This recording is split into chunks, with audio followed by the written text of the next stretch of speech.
So Hilmar, thank you so much for being here today to talk about open science and share your expertise on that topic. I'd like to shortly introduce you. Hilmar is working in the same work group, research group as I am at the University of Graz in Austria in social psychology. It's actually just 2 rooms further down the corridor. And I think you started more or less at the same time as I did.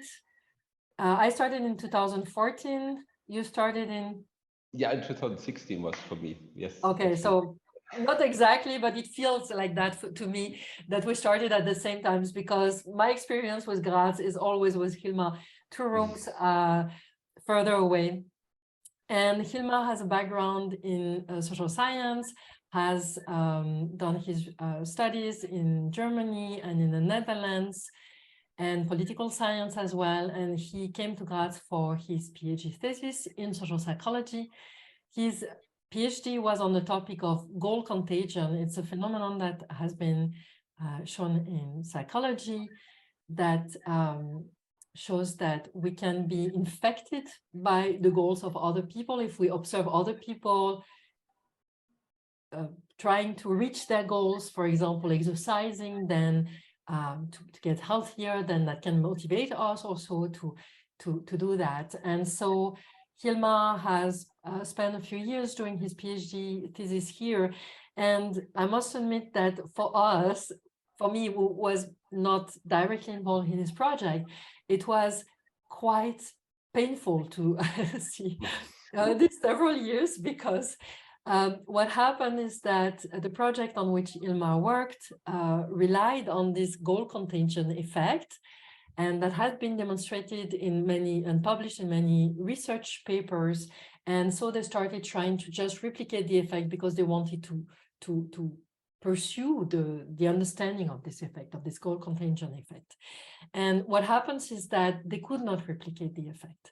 And they didn't run like 1 study or 2 studies to replicate the effect. Hilmar and Lisa, the other PhD student working on this project, run 12 studies in which in each of the studies, they tried to show this effect. And on each study, they reflected, I mean, all of us were trying to think, why doesn't it work? I mean, it's been published in good journals by very good research group, it should work. Why doesn't it work? And we thought about all the details, and especially you thought about all the details of the paradigm, and just the effect didn't replicate.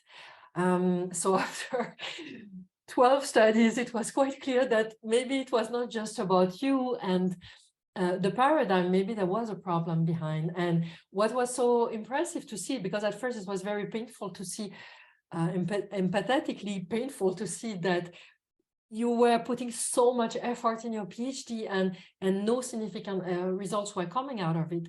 But what then was so inspired to see is that you did really the best out of it, and you became an expert in data analysis and good research practices, because probably what happened in this case is that the effect didn't exist in the first place and was just published by chance. I mean, it was just an effect of chance and probably of research practices that were far from ideal.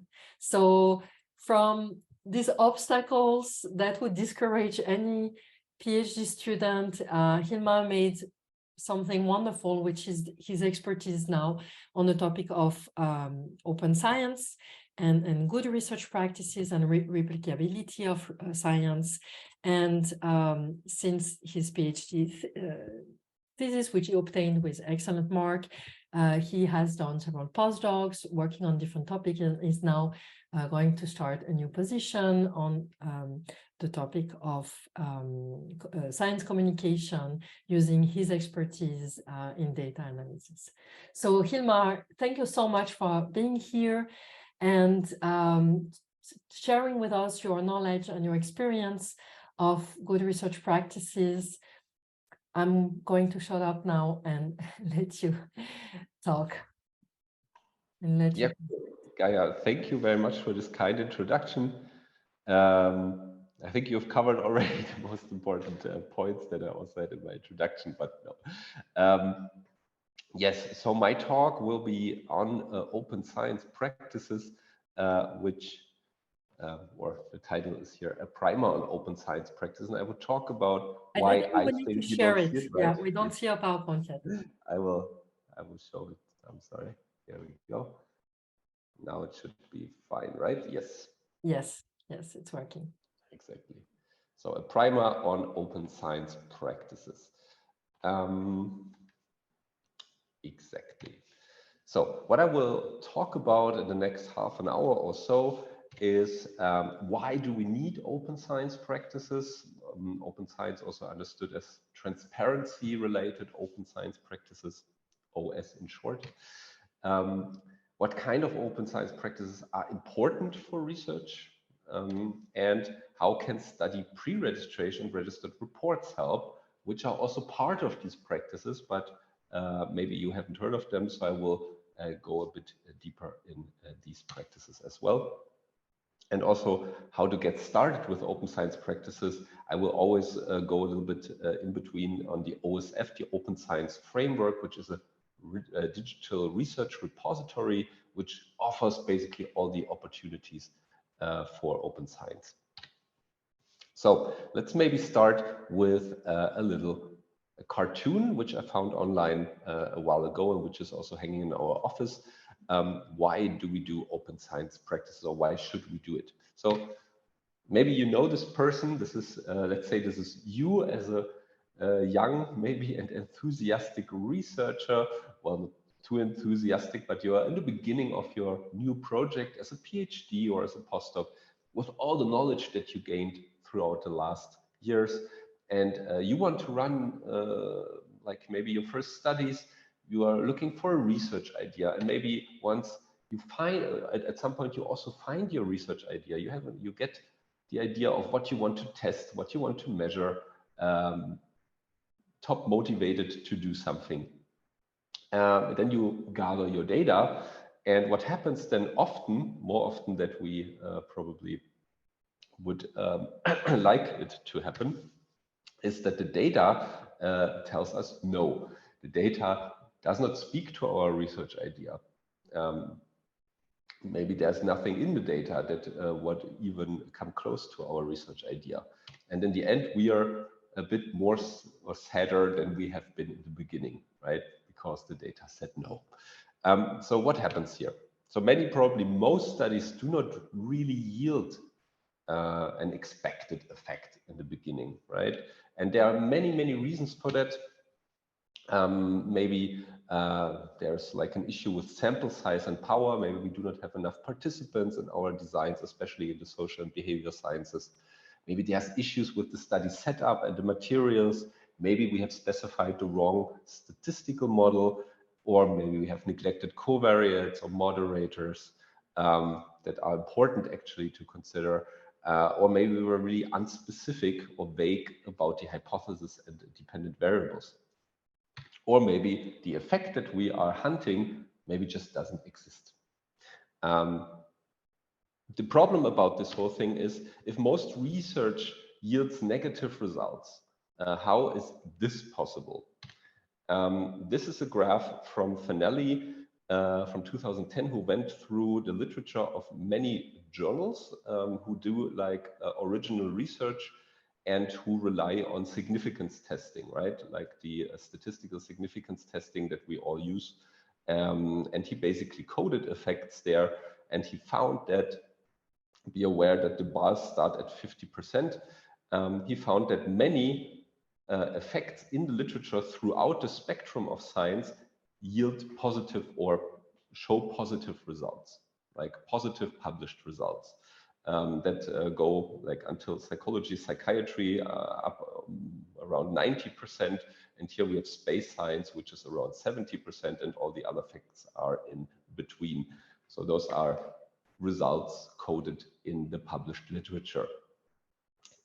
Here are some effects from my own field. As I said, psychology, social science in general, neuroscience and behavior, essentially what Gaia also is doing, right?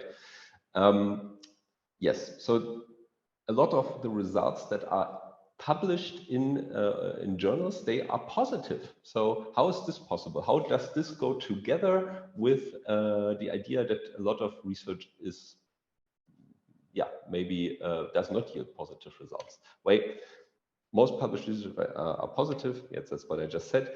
And this is, if this is true, this implies that most researchers are mostly right with their hypothesis. But is this really true? Here's a study from the Open Science Collaboration from 2015. They set out to take a sample of published studies in major journals in psychology,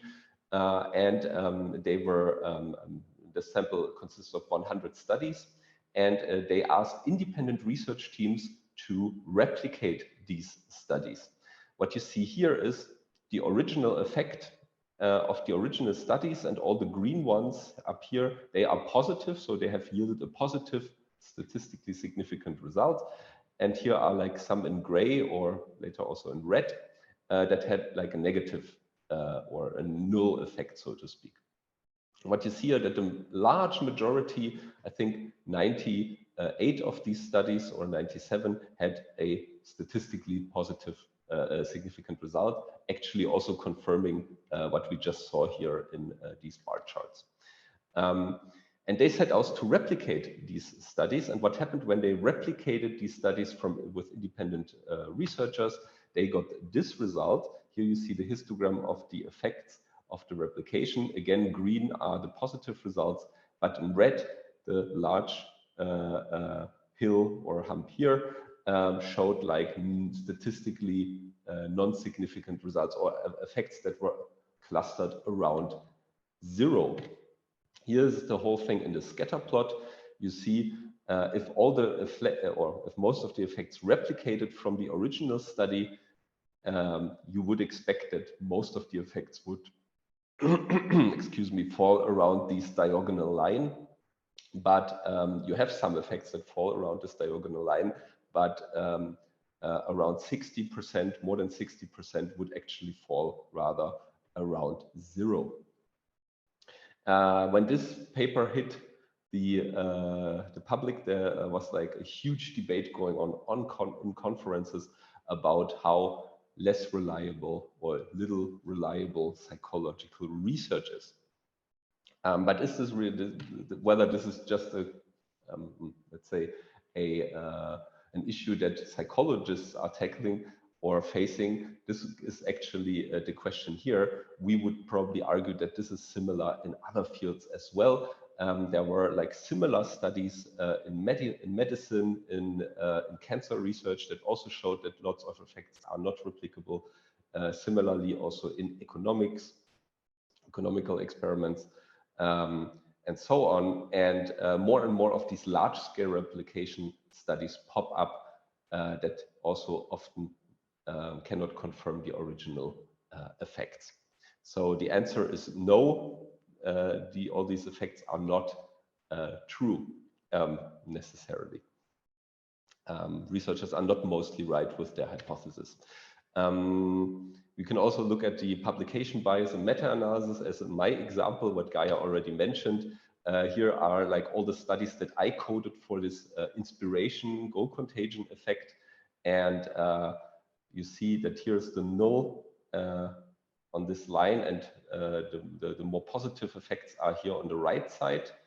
And you see those red studies are the ones that we run in our lab, and all the studies that we run, with one exception maybe, they all showed like a null effect or crossed null actually, whereas the published studies were in the positive. So this is basically the state of a lot of the research that's out there. How come there's this discrepancy?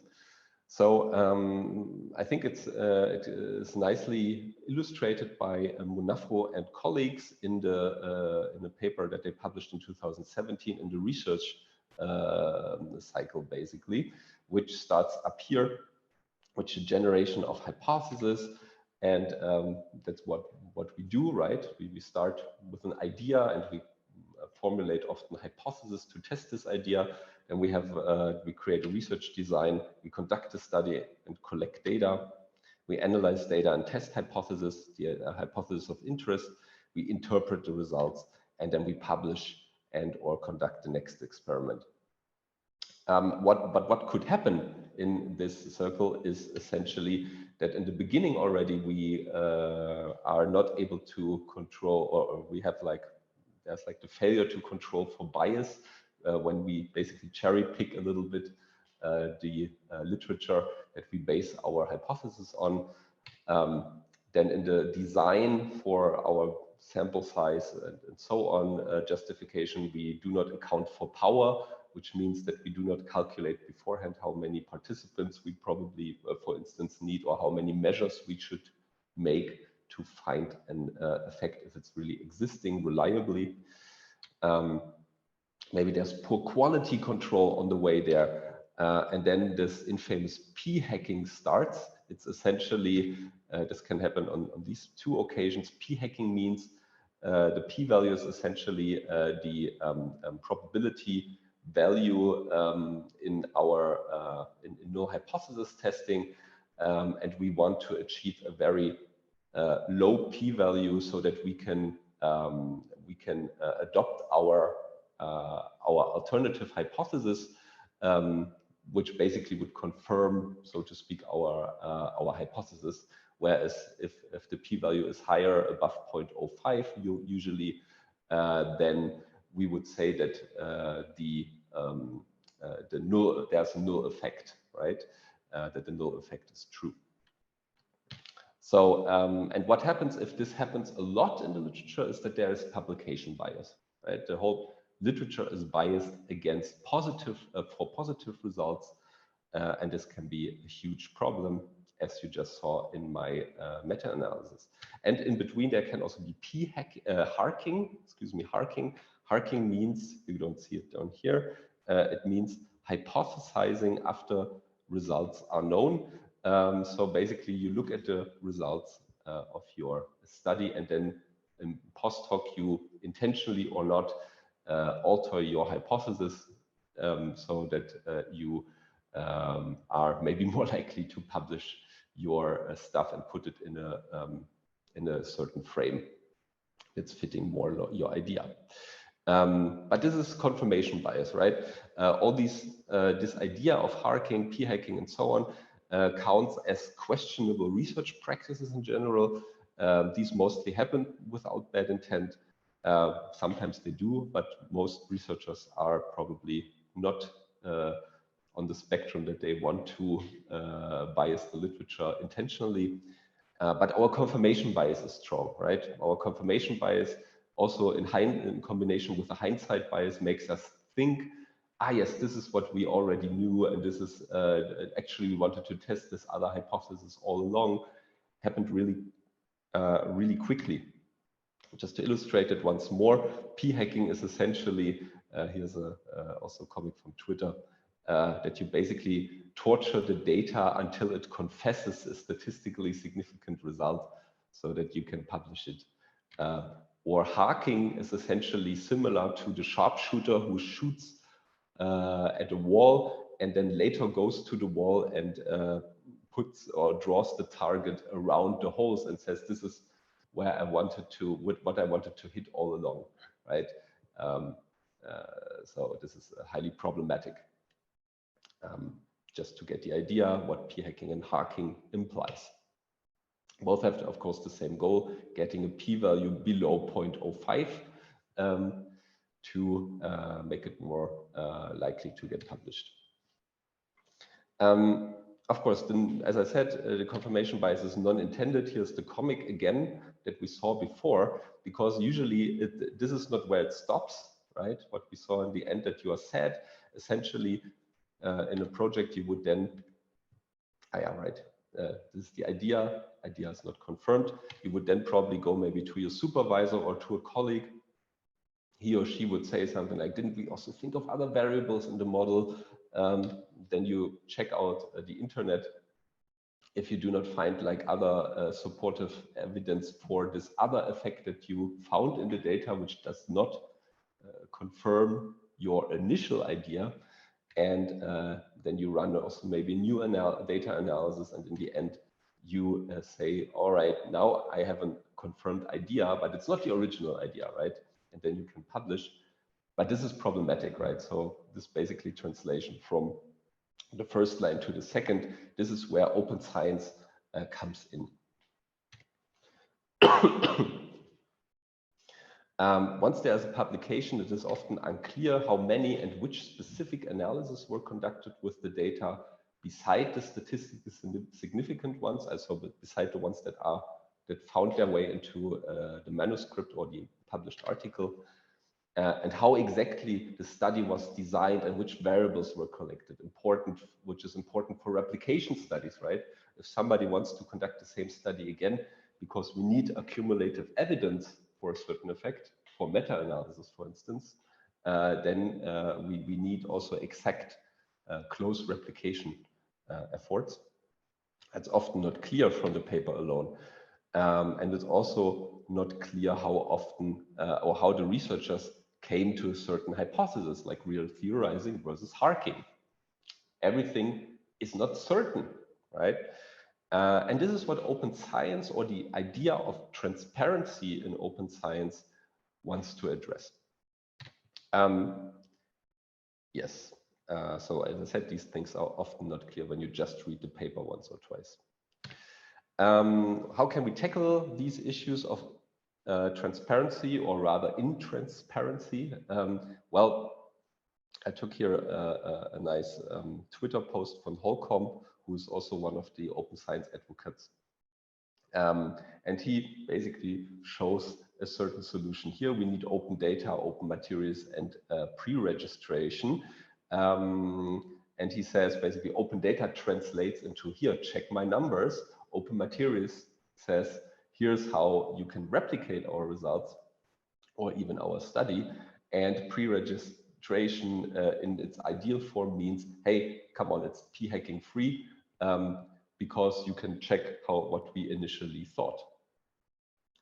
These three elements are central especially for psychology, but all for the behavioral sciences and also sciences that deal with human data. There are other elements of open science that will not covered here, but those are the ones that are central for now. For these practices, basically, open data, open materials, and pre-registration, there are so-called repositories, digital or research repositories, that have come more and more into fashion in the last 10 years. And these research-related repositories online, they allow to do these kind of open science practices. A popular one is the Open Science Framework, which looks a bit like this. And I will show you later how to open a project there, basically. There are also others like the ZPIT, which is more psychology focused, but has very good data protection policies compared to the OSF. And there are also other repositories like Zenodo, which is funded by the European Union. And there are also other repositories to basically share your analysis code. So it's really popular among computer scientists, GitHub, GitLab, and so on. So it all basically fosters collaborative work online. Yes. So how does it work? I will start with open data and open materials, because they basically share a similar idea, or built on top of each other, so to speak. Your data, which are often or usually spreadsheets in many of the research that we are doing, they should be as raw as possible when you upload them. But they should always come also with a pre-processing code, which should be clean the data when you run it over your data, so that people can see what you actually did to make the data set look analyzable, so to speak. And then you also should have, of course, an analysis code that should ideally produce the same results as in your paper. And you would be surprised how not so often this happens, that uploaded codes and procedures would actually bring about the same results that are found in the paper. Happens once in a while, maybe even relatively often. And you should also comment on your code because this makes the code understandable for people who want to build on top of it. Also, more and more comes into fashion to prepare a code book, which gives essentially metadata on your data. Because if you basically just have a spreadsheet and the spreadsheet only gives you variable names, right? It's often not clear what kind of variables are behind that. How are they measured? What kind of scales were used? What kind of measurement instruments were used? So all these information needs to be stored in the codebook because otherwise people will never encode what you really did. And ideally, you could or should even share your paradigm, the study setup, including maybe README files, maybe even with translations. I often upload, for instance, questionnaires on the OSF from my studies, and I will show like an example in a bit. And what you could also do, that's also like recommended more, I haven't done it so far, but maybe provide a look and feel kind of clip how the paradigm really played out, because things look different in different labs, on different computers, and so on. And especially for larger scale studies, people also want to see if there are like visible differences in how the study looked across labs. And this can all be uploaded in a structured format on a repository of your choice. Yes, I will quickly go on the OSF.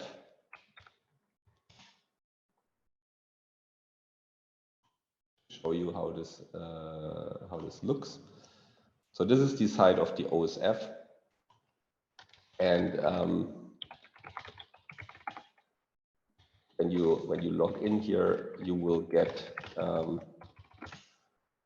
essentially a dashboard, and this is also how it likely also looks in other repositories, where you basically set up a project very easily, and you can put your data in. Essentially, you just have to create a new project, and I will not go too much into detail here.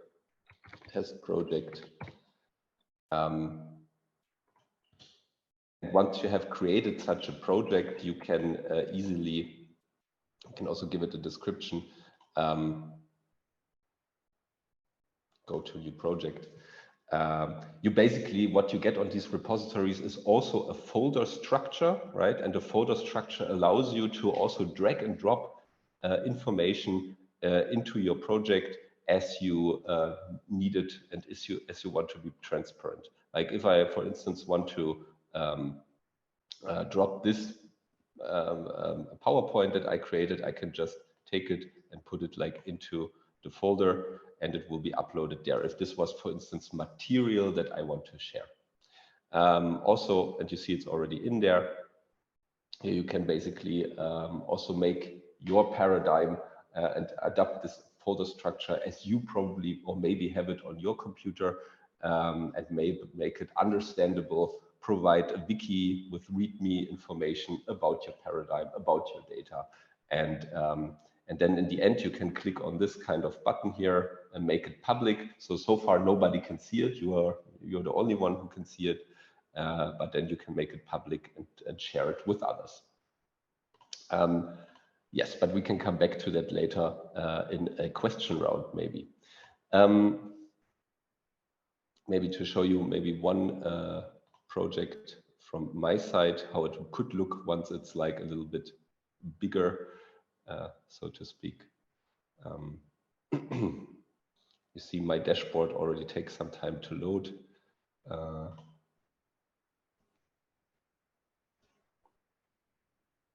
I would like to click on this one. I give it a second to load. Yes, but essentially this is how it works. And the good thing is that these open science, these practices for open data and open materials are also more and more recognized by journals and funders. For instance, there is the FAF, the Austrian Science Fund, for instance. They provide information on research data management. And if you get a project accepted at the FAF, you also have to provide a data management plan, which essentially is how you will deal with your data, on which repositories you make it accessible, and so on. There's also something that I wanted to mention briefly, the so-called top factor. It's called the transparency and openness initiative factor. And this top factor is a bit like a counterbalance to the journal impact factor. Essentially, people from the Center for Open Science, they have coded 2,000 journals to check them for open science practices and put them in a ranking. So you can check out there which journals appreciate open data and open materials, and maybe even enforce it so that they do not publish your study if you do not provide information about your data and materials. So this can also be used as a counterbalance to check a little bit, not just for impact factor, but for top information, so to speak. Now we check out here if I can now, yes, now I can click on my projects. And here's one that I did with colleagues. You see here, not just me, but also people from other institutes on the contributor list. And here we have like the questionnaire online and supplemental information and the data sheet and also the code that we have generated. So everything is relatively clear to the people, if to reviewers, for instance, if they want to check it out. But we can discuss these things, as I said, also later. Yes. Okay. This is so far for the open data and open materials. One important note here is on fair data and also fair materials. Instead of openly accessible, data should rather be, and this is basically the new standard, findable, accessible, interoperable, and reusable. So that's the abbreviation, obviously, for fair. And the idea is that this means that the degree of transparency of your data also changes with the sensitivity of the data. For instance, if you think of highly personalized information in the data, like in genetics or fMRI, where you see like brain structure related information. This is really like which could affect the individual if the wrong people have access to the data, right? So obviously this needs to be restricted and cannot be shared directly. And the idea is that institutions, local and national, they work on in their institutions on solutions by, for instance, using the opportunity or funding from the ministry to set up repositories in the libraries of universities. And these libraries will then have the role to curate data, which essentially means that you will give them the data and they will look over it and manage it for other researchers to get access to it, right? But this is like just basically incoming, and not every university has this kind of format already. If you want to find out something about fair data, I have also provided a link. So now we come to what is a pre-registration. A pre-registration is essentially a written piece where your research idea, research design, sample size, data generation and analysis plan is specified. The clue is that it is done before you have collected data or before you looked into the data or conducted your analysis, right? This is the idea of a pre-registration. If you do that correctly, you basically want to, you basically can fight your own confirmation bias, right? You're back at the comic, but instead of collecting data after your idea, you write a prereq or a prereq draft. There are some iterations maybe with your supervisor. You will notice that it's quite hard to write a pre-registration at the beginning because you've never done it. You have to consider all these things that you never thought before you had data. You finalize your pre-registration, you check your prereq after your data, so data collection happens here in between, obviously, and you conduct your planned analysis from the pre-registration. And then the data says yes or no, but you don't really care because you can also run exploratory analysis and you can really distinguish, and that's also one other clue, you can distinguish between what you have thought in the beginning and what you have thought after you looked into the data, which is often not possible in normal research. And you can say, I followed my plan, right? I followed the plan and I did additional stuff absolutely fine. And this step is crucial from check your prereq after data collection and followed my plan, because in the end, one needs to distinguish what I just said between confirmatory and exploratory analysis. And then you can still publish. We want to know what was known, assumed, and hypothesized before the data, prediction, but we also want to know what was thought after the data was inspected, which can also be called post-diction, so to speak. This is how Nosek and colleagues call it prediction and post-diction differentiation. It's not about putting you in chains and dismiss deep data exploration, right? This is what some people think pre-registration means, that you are not allowed to do things anymore. But that's not the case. You can still do it. It just makes it clear afterwards what was done before and not. So one important note here is there's also a concept called registered reports. A pre-registration, a pre-registration, as I just described, is without a peer review before data collection. It's only a time-stamped document which is saved on a repository where you and reviewers can distinguish what you really said at the beginning. There's an extension to this concept, and it's called a registered report. And a registered report, also called sometimes confirmatory report, they have a peer review. They have a peer review before the data collection, and it showed that it's most useful to tackle publication bias, because you also get, not just because you get a peer review, but you can afterwards basically publish whatever comes out, and the journals also commit to this idea. But it's also very time consuming.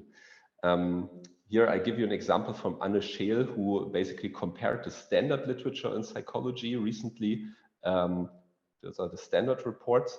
And again, you see over 90% have positive results, right? Again, what we saw before. And the registered reports that are out there, they only have less than 50% positive results.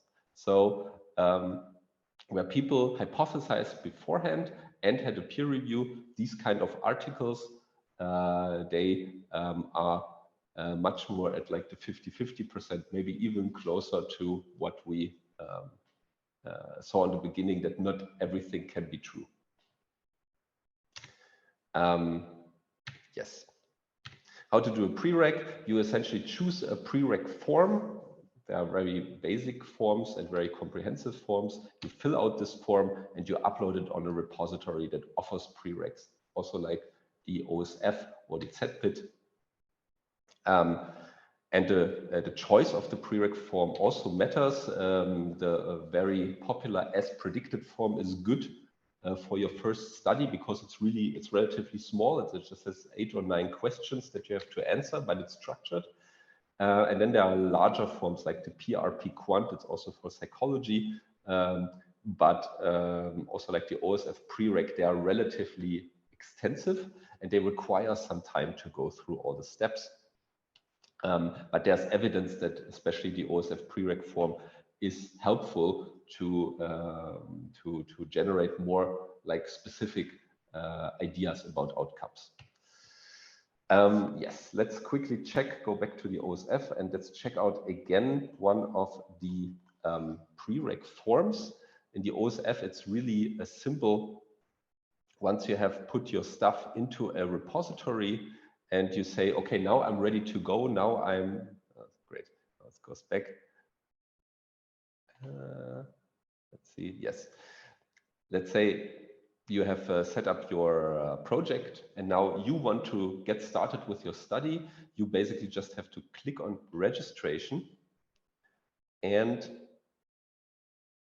create a new registration. And then you see all the forms that are offered by the OSF. There's the OSF pre-registration form that I mentioned, and also the as predicted form down here, which you can click on.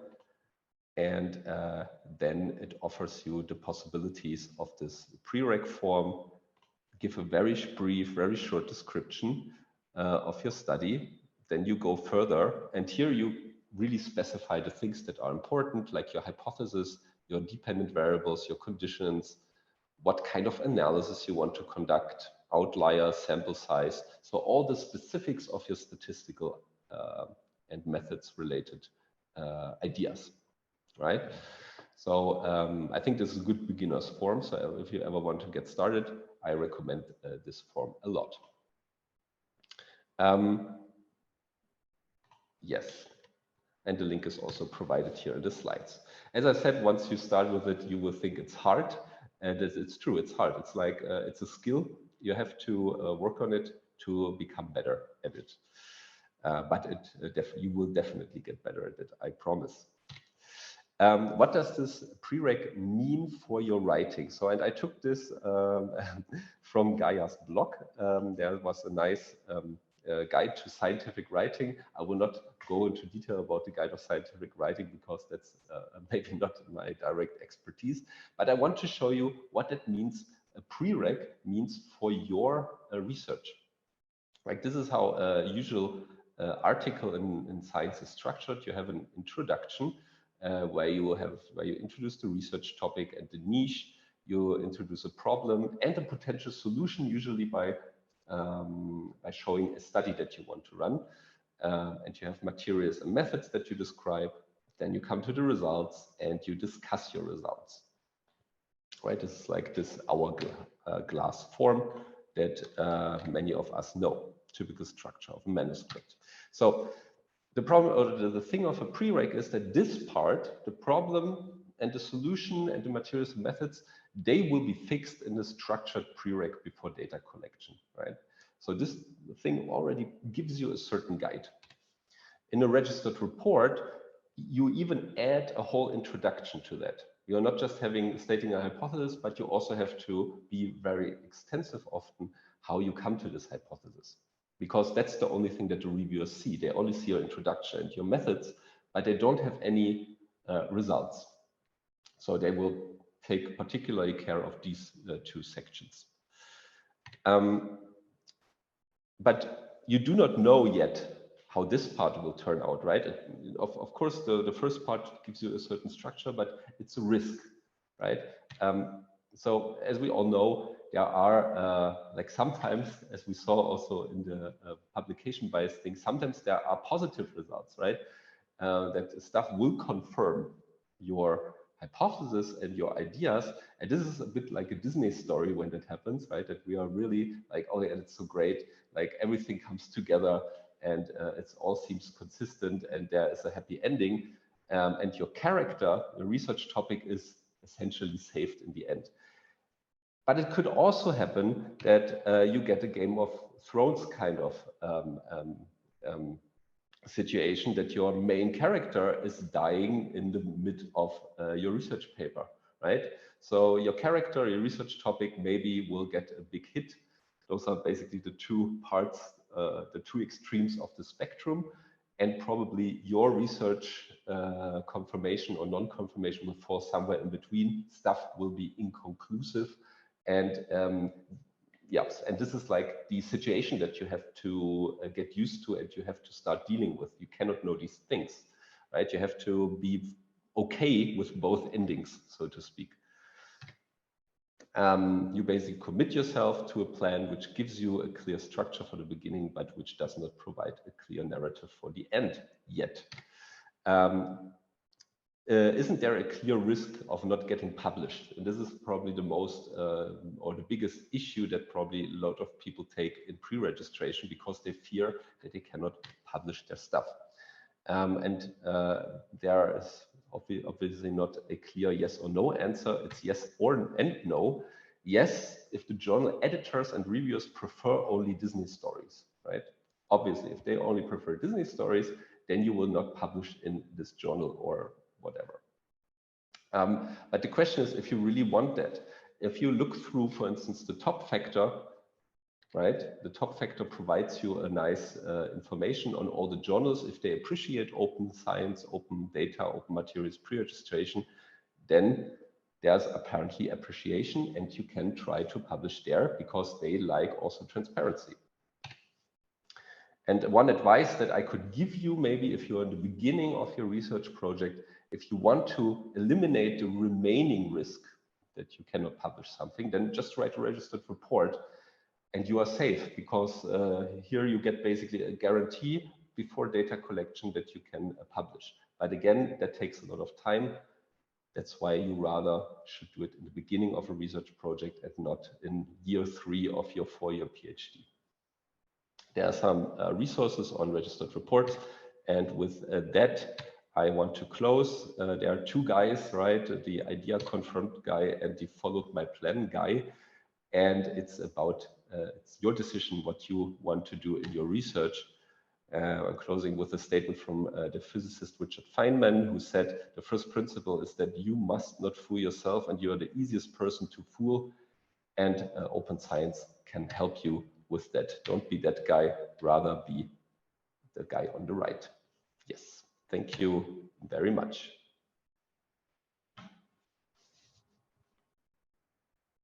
Thanks a lot, Hilmar. It was so interesting. Thank you so much. I know this stuff, but even for me, it's always good to hear it again. We have several people in the audience. Would you guys like to ask Hilmar a question? Please write it in the chat and I will read the question. Maybe I'm going to start with a question, but really, please feel free to write in the chat. At the beginning, you showed that there were differences across disciplines, right? Some disciplines seems to have to publish more, like a higher percentage, if I understood correctly, the graph that you were showing of positive results, whereas other disciplines were a little bit more mixed, right? That's right, yeah. So for example, in space science, it's only 70% of publication of positive results, and in psychology, and it's way higher. Are these biases stronger in some disciplines? Is everything that you're preaching now specific for some disciplines, or is it something that can be applied to any field of research? I'm asking that also because I heard recently Neil deGrasse Tyson, it was an interview with Neil deGrasse Tyson, it was very interesting, from Sam Harris, and he was saying that, he was mentioning that social sciences have a very big problem with that, and he was connecting it to political attitudes, like people are maybe motivated to defend their political attitudes. And he was saying that in space science, for example, it's less an issue, and that echoes in me. Mm-hmm. But I'm also a little bit, I would be a bit surprised if that was the case. So what tells the data on that topic? Yes. So I'm glad you mentioned it. So there are differences between the disciplines, also connected to how much, maybe to some degree, how much openness they already allow, right? So I'm not particularly knowledgeable about space sciences, but for instance, in physics, you know that they started out with preprint servers, so that they shared their initial results very quickly before they got a peer review on servers, because it was more, I don't know, a big, it came more into fashion that you do that already, so that many research groups would benefit from the knowledge when it's already out there and doesn't take like 2 years for something to get reviewed, for instance. Also, for instance, to give another example, in genetics, there was a time before the Human Genome Project when people were looking a lot for certain genetic candidate genes for certain behaviors. But with the Human Genome Project and higher computational power, the journals wanted that all the data would be published with the analysis and with the papers.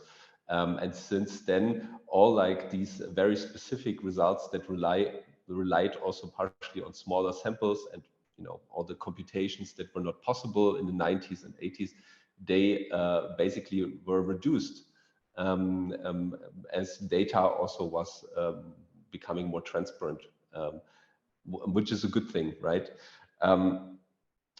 Yes, and on the other hand, I also do not know if the sample that Fanelli drew was like in a specific time period, or if it was across like 20 or 30 years. So it could be that there are certain changes happening also in the last 10 years in certain fields, right?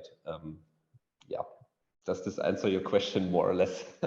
Yeah, I can imagine that's also not one very easy question to answer. I mean, there is probably not also a lot of data about all the different disciplines, and yes. I think, I mean, in a way, we were very lucky in social psychology that we had very big scandals that forced us to put our nose in the dirt and to address all these questions.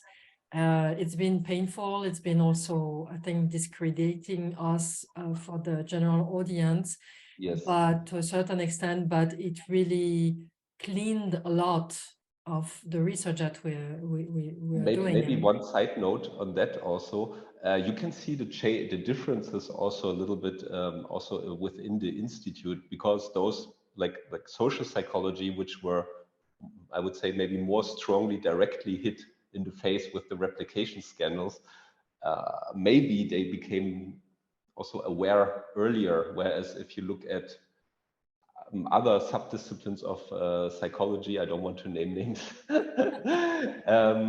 you see that in some of them, the replication crisis has not really, or open science practices in particular, have not really arrived yet, although it's like 10 years since the scandals happened, right? So yeah, so there are even big differences within the discipline already. Yeah. So I wanted to ask you also, could you explain why it is important to distinguish between confirmatory and exploratory hypothesis? Because you could say, yeah, okay, I had an hypothesis, it didn't work out, but my data show a significant effect in the other way. I mean, the effect I didn't make up, right? It just came out. Could you explain why it is important to take that into account and to be honest in how you report your hypothesis prior to the experiment? Yes. So, I mean, part of that we saw a little bit in the excess of positive results in the meta-analysis and so on. And there are like a lot of factors that also come into play when we talk about the confirmatory versus exploratory. Particularly in psychology, we have dealt with essentially also often small sample sizes, or smaller than we should use sample sizes. And what happens then, there could be like, for for instance, different kinds of errors that can occur naturally in a study or an experiment. There can be issues of sampling error, for instance, that something just becomes significant because the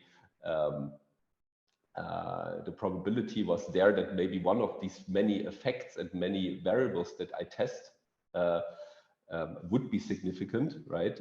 Especially if I test, like, I don't know, 10, 20 things in my models in different kinds of combinations, then there is a high chance that something turns out to be significant.